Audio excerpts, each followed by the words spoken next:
Salut et bienvenue dans 5 minutes à tuer, la chronique qui résume en à peu près 5 minutes les chansons qui ont façonné la carrière de Michael Jackson. Aujourd'hui, intéressons-nous à une chanson qui est malheureusement toujours d'actualité, They Don't Care About Us.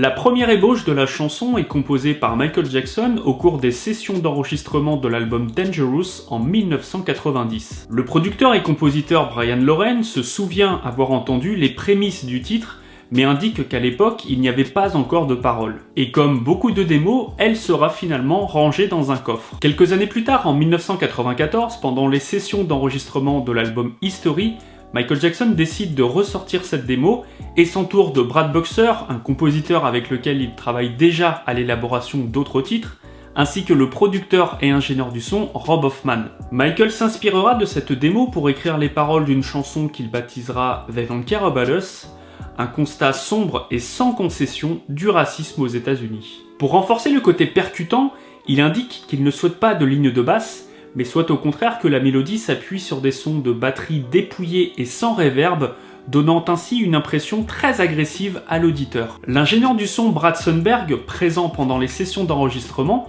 expliquera que plus les sons de batterie faisaient mal aux oreilles, plus Michael était content. Car c'est exactement ce qu'il voulait, à savoir mettre l'auditeur dans l'inconfort pour rendre le message de la chanson plus concret, à savoir que le racisme est nocif et agressif pour notre société.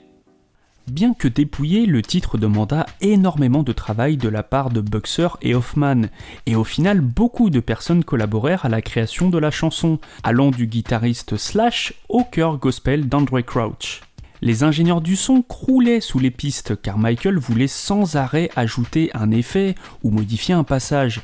Il s'est d'ailleurs beaucoup investi pour créer lui-même des sons de batterie pendant les sessions d'enregistrement, ce qui n'est pas si courant dans sa discographie. À lui seul, le rythme de la chanson comportait au moins 20 pistes.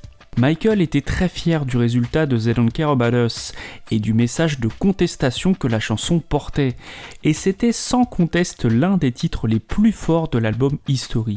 Et pourtant, à sa sortie, They Don't Care About Us fut au cœur d'une polémique qui entacha la promotion de l'album History aux États-Unis.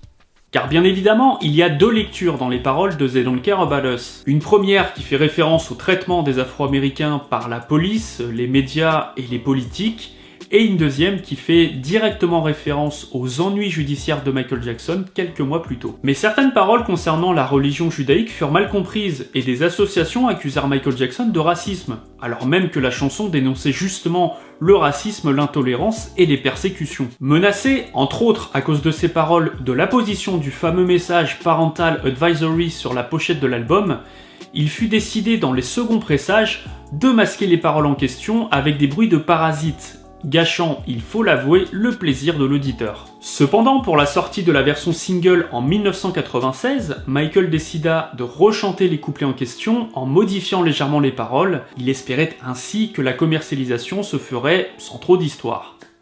Michael fit appel au réalisateur Spike Lee, un réalisateur connu pour son engagement concernant la cause des Noirs américains, pour réaliser le clip de la chanson. Ce dernier imagina un concept montrant Michael Jackson en prison ainsi qu'au milieu des favelas de Rio de Janeiro. L'idée initiale étant de dénoncer le mépris pour les gens que l'on ne voit jamais, que l'on emprisonne parfois sans preuve ou qu'on entasse dans des bidonvilles, faisant écho au refrain They Don't Care About Us qui veut dire « Ils n'en ont rien à faire de nous ».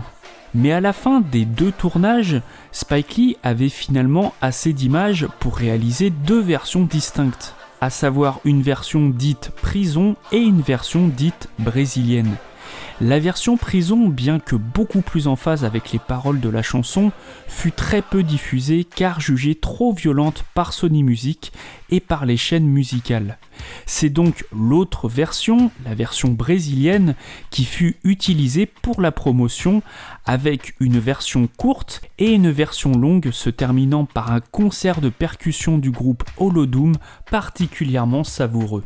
Malgré cette mésaventure et cette incompréhension de la part de certaines associations concernant le message profond de la chanson, They Don't Care About Us est aujourd'hui considéré comme un des titres les plus engagés de sa discographie. Un titre qui a malheureusement beaucoup de sens de nos jours. Merci d'avoir regardé cette vidéo, merci pour votre fidélité, je vous dis à très bientôt pour d'autres vidéos, ciao.